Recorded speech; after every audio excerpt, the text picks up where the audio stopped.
미국 국무부는 북한이 언제라도 핵실험에 나설 수 있다며 7차 핵실험을 감행할 경우 그에 따른 상당한 대가를 부과할 것이라고 경고했습니다. 또 북한의 도발에 대응해 추가 방어와 억지 조치를 취할 준비가 돼 있다고 말했습니다. 국방부는 강력한 억지력 유지를 위해 한국, 일본과 긴밀히 협력하고 있다고 밝혔습니다. 조은정 기자가 보도합니다. 정례 브리핑에 나선 네드 프라이스 국무부 대변인은 북한의 핵실험 가능성에 대한 질문을 받고 북한은 이미 준비를 마쳤고 언제라도 핵실험에 나설 수 있다고 밝혔습니다. 그러면서 북한이 7차 핵실험을 감행할 경우 그에 따른 대가를 치르게 할 것이라고 경고한 사실을 다시 강조했습니다. We have been warning of those preparations for some time. We've also been warning of the costs and the consequences for the DPRK if they were to go forward with that. We have sought to send a very clear message that is emanating not only from Washington but from capitals around the world that there will be consequences for a seventh nuclear test. 프라이스 대변인은 이어 웬디 셔먼 부장관이 일본을 방문해 한국, 일본 측 카운터파트들을 만나 철통 같은 미국의 방위 공약도 거듭 확인했다면서 북한 핵실험에 대응한 추가적인 억제 조치도 시사했습니다. We are prepared to take additional steps when it comes to defense and deterrence in response to any additional North Korean provocations, including the possibility of a seventh nuclear test. 프라이스 대변인은 그러면서 미국은 북한에 대한 적대적인 의도가 없으며 한반도 비핵화라는 최종 목표 달성을 위해서는 외교가 최선의 방안이라고 믿는다는 바이든 행정부의 원칙도 다시 강조했습니다.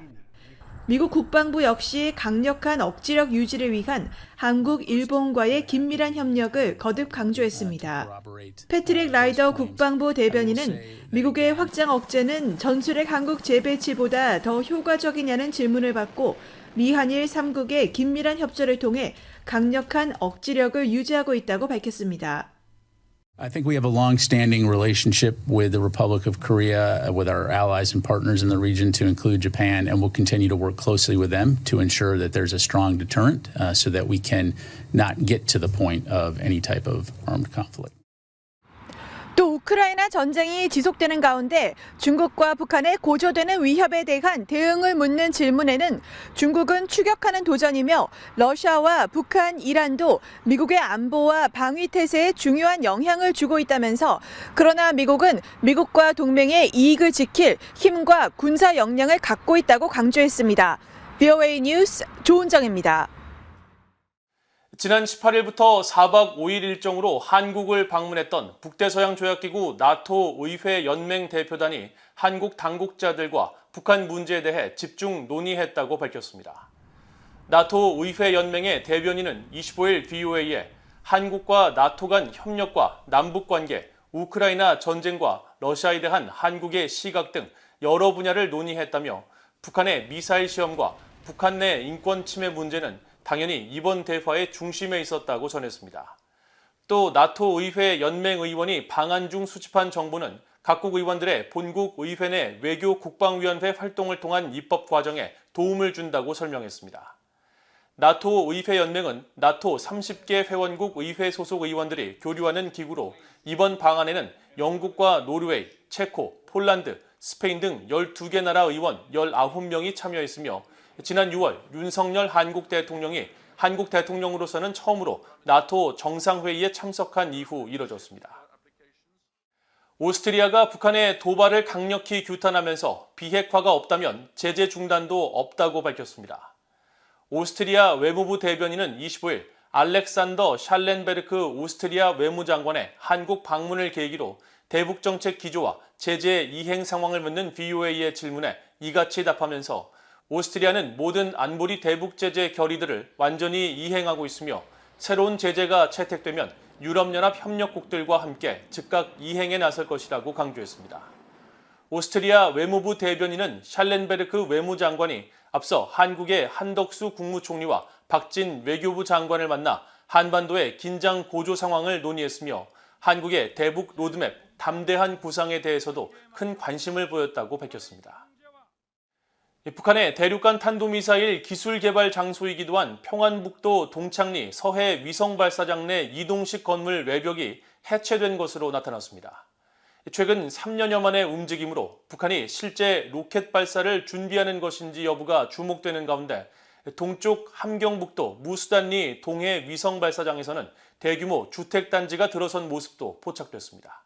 함지하 기자가 보도합니다.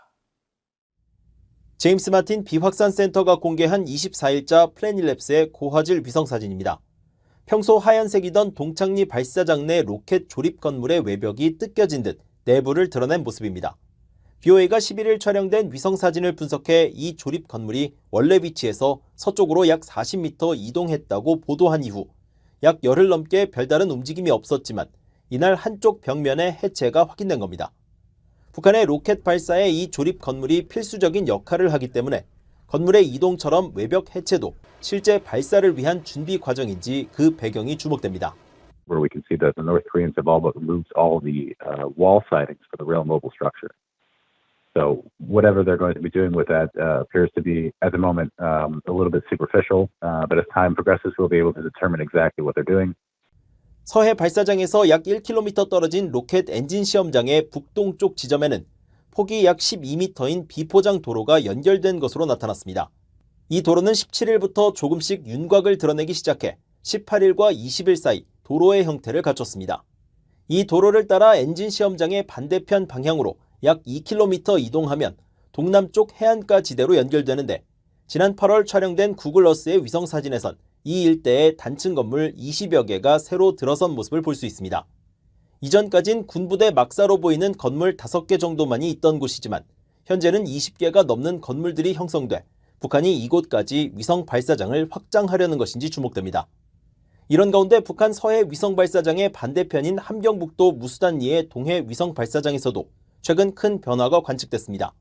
동해 위성 발사장의 지난 5월 위성 사진을 보면 발사대에서 서쪽과 동쪽으로 200m 떨어진 지점에 각각 빨간 지붕을 한 주택 63채와 10채가 있습니다. 이 대규모 주택단지는 지난해 중순까지만 해도 없었지만 작년 8월부터 하나씩 모습을 드러내기 시작했습니다. 슈말러 선임연구원은 북한이 로켓 발사 핵심 시설이 밀집한 지대에 주택단지를 조성한 점에 주목하면서 동해 발사장 활용을 중단하고 대신 서해에 집중하겠다는 의도로 해석했습니다. BOA 뉴스 함지아입니다. 안토니오 구테르스 유엔 사무총장이 국가가 주도하는 허위 정보의 심각성을 설명하면서 북한을 대표적 예로 지적했습니다. 유엔 총회에서 인권을 담당하는 제3위원회 홈페이지에 따르면 안토니오 구테르스 유엔 사무총장은 제77차 유엔 총회에 제출한 무력 충돌 중 허위 정보와 의견, 표현의 자유 보고서에서 국가가 주도하거나 후원하는 허위 정보는 인권과 법치, 민주적 과정, 국가 주권, 지정학적 안정에 잠재적 영향을 미친다며 그 이유로 어감 문제 등을 언급했습니다.